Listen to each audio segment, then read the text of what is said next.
There's something genuinely puzzling about how Jannik Sinner played against Carlos Alcaraz in the US Open final. And it's not what most people expected. While many have fixated on Sinner's serve as the weak link in this crucial match, a legendary Grand Slam champion sees his struggle in a completely different light. But here's where it gets controversial.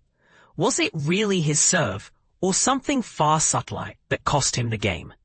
Jannik Sinner battled Carlos Alcaraz for the title at the US Open, but fell short of his peak performance.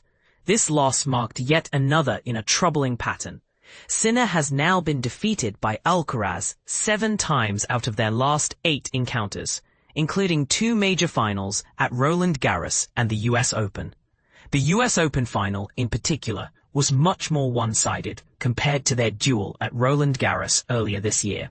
Critics quickly pointed to Sinner's serve, suggesting it needed significant improvement if he hopes to best Alcaraz in future matchups. However, Jimmy Arias, the 1981 Roland Garros mixed doubles champion, introduces a fresh perspective that deviates from this popular narrative. On the Inside In podcast, Arias highlighted a different and arguably more critical flaw in Sinner's game during the US Open final. His return of serve looked weird, and it was costing him 3 points. Alcaraz's serve has been widely praised recently for its enhanced pace and precision. Yet Arias believes that the speed alone shouldn't have disrupted Sinner more than it does other players. Watch Sinner against any other opponent, and you wonder how anyone can overcome him. He reminds me of Novak Djokovic, but with more power, Arias explains, emphasizing Sinner's strong baseline game and return consistency. But in this specific final, Sinner seemed off. Typically, he thrives returning serves around 125 miles per hour, confidently smashing deep shots that put his opponents on the defensive. This is evident in matches against players like Lorenzo Musetti, but against Alcaraz, despite most of his serves not consistently exceeding 125 miles per hour, only occasionally breaching into the low 130s, Sinner often found himself on the back foot right after his return. He was losing control of points earlier than expected. Why?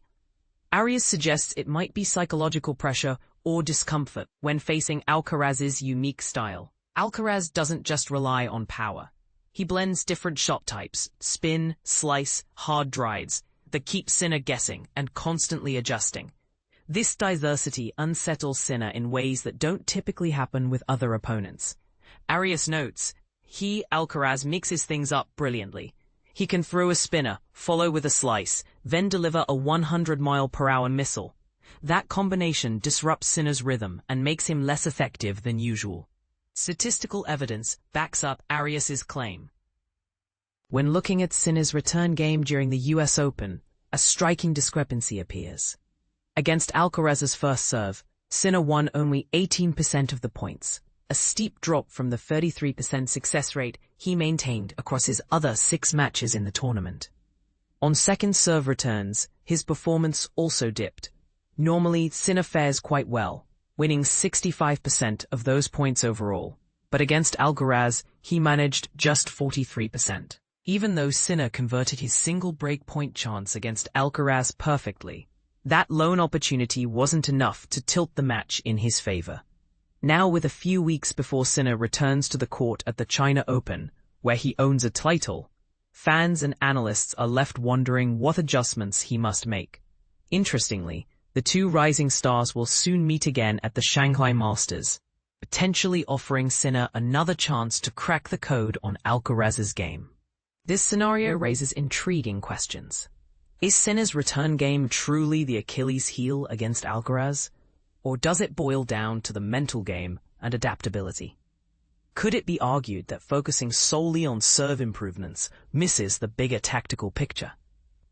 And do you think pressure is what ultimately throws players off against Alcaraz's unpredictable style? Let us know where you stand. Do you agree with Arias's observations? Or do you see it differently? This debate might just redefine how we analyze these epic matchups moving forward.